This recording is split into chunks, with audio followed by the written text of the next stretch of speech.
Hello, my name is Marcus. I'm the compiler of a collection of therapy quotes entitled Psychoanalytic Self-Awareness Quotes. This is TQ 85, therapy quote number 85.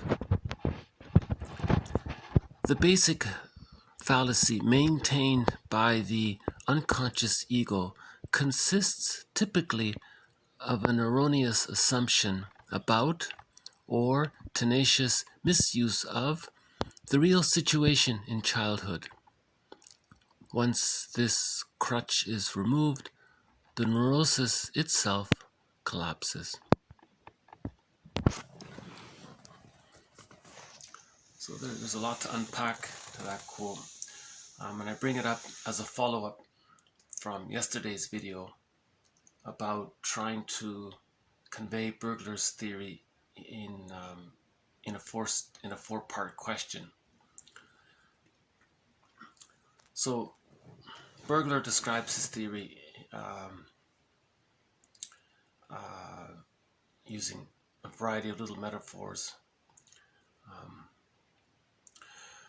One of the key issues with Bergler's theory is the concept of the baby comes out of the womb. He needs to bond to his mother. So that action, that life force attempt, Fairbairn calls life force is object seeking. Technically, he says libido is object seeking. He means the life force is seeking to connect to the mother. And this is all very pleasurable. This is something you want. But if the mother is only able to offer an insecure attachment style for whatever reason, then the pleasure gets mixed with the displeasure of the insecure attachment style. So Bergler calls this the libidinalization of guilt, or libidinized guilt. In other words, he calls this the pleasure in displeasure principle. So the pain of not getting his wishes met is infused with the pleasurable life force of trying to get those wishes met. And this little thing right there is called psychic masochism, he's calling it. It's unconscious, it's a theory. So the child has an unconscious wish to have a need met. It's not met. The child's naturally, he's under stress from that. So now we're into the mammalian brain fight or flight or freeze mode. So the child is going to protest. He can't run anywhere. He's going to eventually disassociate, I suppose. And that's called alexithymia, the anesthesia of the interpersonal field, right? The after effect of an emotional tsunami. But he's going to, before that, he's going to protest somehow. And he can't really protest. He doesn't have the motor skills. He can't speak yet. So then he resigns to this miserable situation where he had a need, he got refused, he tried. It's a double insult because he can't even try. He wants to. He can cry, he can move around a bit, but that's about it. Then he has to resign himself that he had the pleasure of trying, it got refused. So Bergler's question is, does this become a pattern? Is this recorded in the implicit memory system? Is this a pattern? Can we say that this is a pattern? Is this what's happened? So this is the theory. So the question would be, this four-step process had a wish, it got rejected, he wants to protest but he couldn't, and now he's resigned to the, for lack of a better term, let's just temporarily call it the poor me state. Okay, so had a wish, got rejected, he tried to protest, he couldn't, now it's the poor me. So this four-step, does this play out in adult life? So we're dealing with the insecure attachment style. So the person grows up. This is all very painful. Nobody wants to be reminded of this, but it's a record in there. So Bergler says all we can do is come up with a defense mechanism as a defense against this psychic masochism. See, he calls defense mechanisms that we normally, when we normally talk about defense mechanisms, he says all these defense mechanisms are defense mechanisms against the original defense mechanism of those 4 steps, the psychic masochism, 4-step. So, so in the adult life, chronological adult life, not the psychological birth adult life, because remember he's got an insecure attachment style. To have the psychological adult, you need to mourn the insecure attachment style, integrate the self parts, reach whole object relations, mourn that you didn't get the secure attachment, and then develop the new, and then practice the new pattern where you're in consultation with your feeling self, the real self, and then you have the psychological birth from that. But if that didn't happen, so let's say you're an adult and you're stuck with that insecure attachment style. One person says 50% of us have it in North America, or 50% of people in North America. I'm assuming he's including all of North America. I'm not fully sure. It's that survey, by the way, is in a book called Attached. I forgot the authors, Levine and something, I think.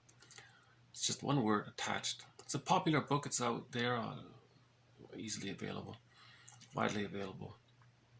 And in that book quotes this survey that only 50% of people in North America have a secure attachment. The rest have an insecure attachment. So Bergler's talking about the insecure attachment style. So as an adult, do we replay those 4 steps unknowingly underneath a defense mechanism? So a defense mechanism in the outer world could be, let's say you choose the wrong person because you don't have the real self. You're not connected to your real self to be able to choose the right person. So you're only able to choose the wrong person. That's called transference love. Bergler says neurotics are only capable of transference love, the repetition compulsion of the insecure attachment style. So the defense would be you're going to choose the wrong person. But because we're going to replay those 4 steps, the person's going to provoke disappointment. Okay. And now there's the pain of the disappointment. You can protest about it, and then you can feel sorry for yourself. See, there's the 4 steps again. And we're not aware that all of this is in reaction to the original time in the nursery. So Bergler says we're misusing the environment to replay that old time. And once you're aware of that, he says you can resolve the problem of the 4 steps, because the unconscious ego is connected to the conscious ego. So when you develop the conscious ego, you can cathect the conscious ego more and decathect the unconscious ego. Or does that make sense? You can give more power to the conscious ego and less power to the unconscious ego that's attached to that old 4-step pattern. So I know I mentioned before we're on the fringe of philosophy here. So once more, the basic fallacy maintained by the unconscious ego consists typically of an erroneous assumption about or tenacious misuse of the real situation in childhood. Once this crutch is removed, the neurosis itself collapses. Edmund Bergler.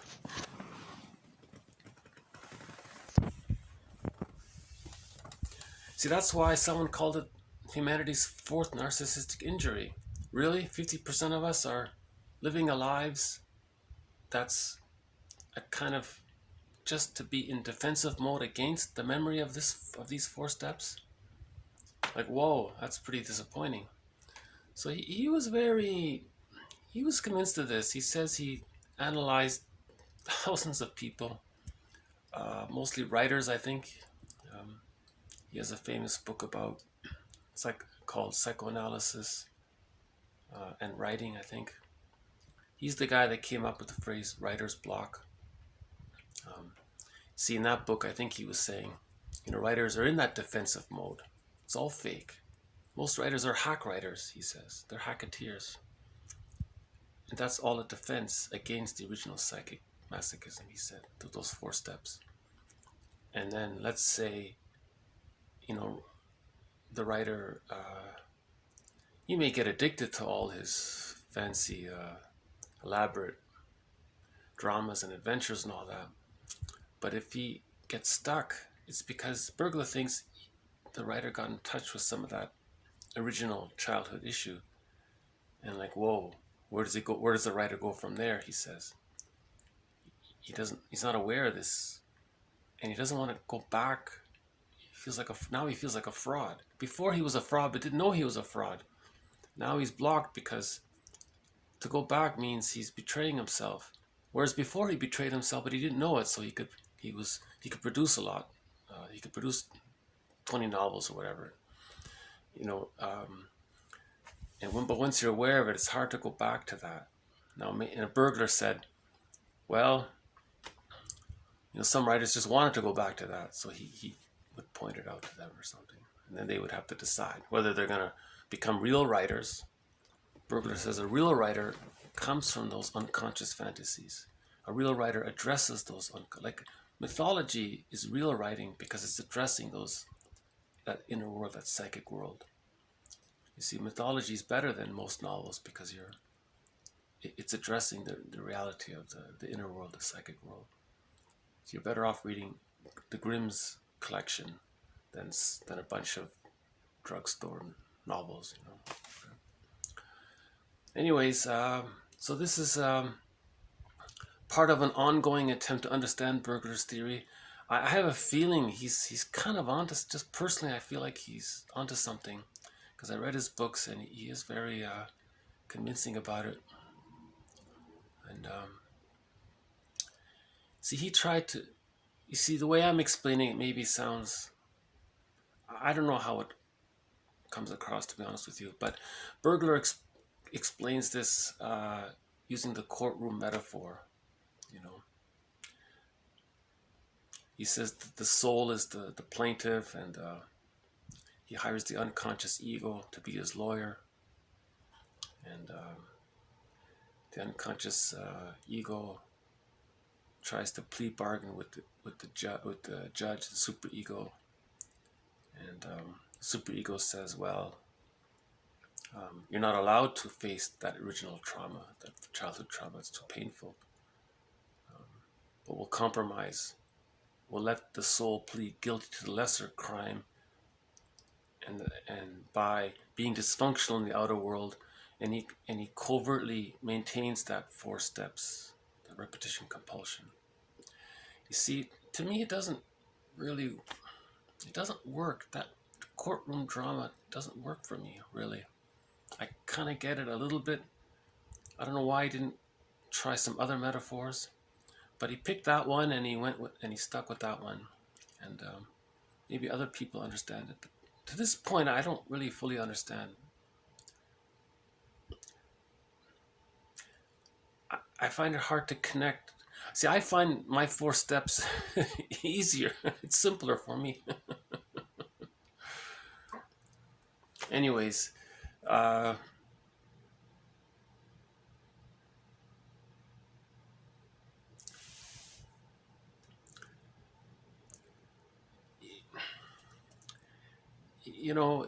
Bergler was the second most prolific writer of psychoanalysis ever, right? So Freud was the first most prolific writer, but I don't know German, and I don't want to read the English translations of Freud. So I kind of avoid all that. One of the English translators even said that people are going to struggle to figure out my translation of what he said, because his German was limited or something. Whatever he said, I don't know. I don't want to enter into that whole debate. All this whole collection, psychoanalytic self-awareness quotes, is developmental object relations theory, mainly as explicated by James Masterson. And I'm including on the side Bergler's theory for consideration, Karen Horney to provide kind of a more of a broader understanding of things, and a lot of Fairbairn's followers are included, Rinsley and Cellini and a couple of others. So this is an object relations approach, an extension of, I would have to say James Masterson is the primary mentor throughout this series. I'm reminded of Robert Bly. He had one zinger. He said, Jung and Freud were mama's boys, and that has thrown psychology off from the very beginning. So you see, I don't even know. You see, we're dealing with the translate. Maybe a lot got lost in translation, and everyone's grappling with trying to understand who said what, and what did the translator mean? Did the translator get it wrong? And there's this debate. Do we need a whole new retranslation of all that? See, I just want to avoid all that. I think attachment theory, okay, by Bowlby, and then Melanie Klein and Fairbairn starting object relations theory, and then developed by Margaret Mahler and Masterson and Rinsley. You see, I think that's sort of an evolution. I think maybe those earlier theories kind of help set the stage for the more maybe progressive theories of object relations theory. So, yeah, and again, Bergler's theory, I think, is sort of something to keep in mind on the side about self-sabotaging behavior. I mean, think about it. If a lot of people say we're living an unlived life, why are we living an unlived life? Because it's a defense mechanism against those 4 steps. We don't want to face the memory of the original scene of what went down for the child to acquire an insecure attachment style. The child wanted to bond, had a wish, it got rejected, pain, psychic pain. He wanted to protest, he couldn't, so there's more psychic pain. So the pleasure of trying to bond and all that pain that gets mixed in together, called the pleasure and displeasure principle. And then the child is kind of defeated. So the unlived life we're talking about is that defeated thing, that poor me thing, right? If in the child it's the poor me at the end, in the adult it's the unlived life in the end, right? Or missing out on the secure attachment and the psychological birth. Right? Anyways, so this is the philosophical angle to this series. I would say the majority of the quotes are a little more precise, about defense mechanisms, projective identification, projection as a mirror defense, rationalization, right? Melanie Klein's theory, and all that from what James Masterson said about this,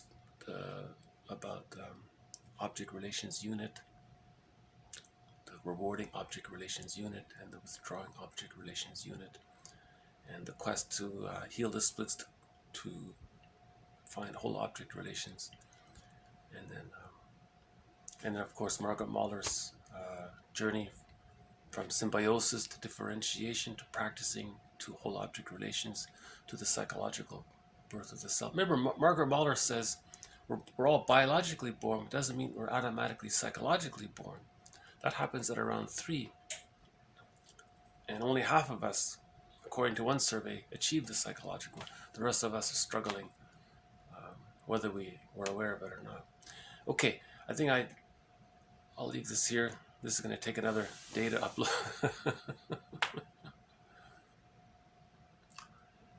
Well, thank you for having thoughts about this. Maybe it adds to, maybe it adds to the discussion in some way. And I'll be coming back to Bergler in future videos. November 14, there were 4 or 5 videos on Bergler's theory. Then I think I've been a little more clear with it yesterday and today. Maybe I think I got the basic idea across. So I'll just leave it at that. Of course, I could be wrong. Remember Robert Bly, 30% of what you're going to hear is wrong. And it's up to you to figure out which 30%. See, Robert Bly was really encouraging people to not idealize him. He really didn't want that. And he said he would purposely make himself look foolish so people wouldn't, transfer too much onto him. But he respected if they did,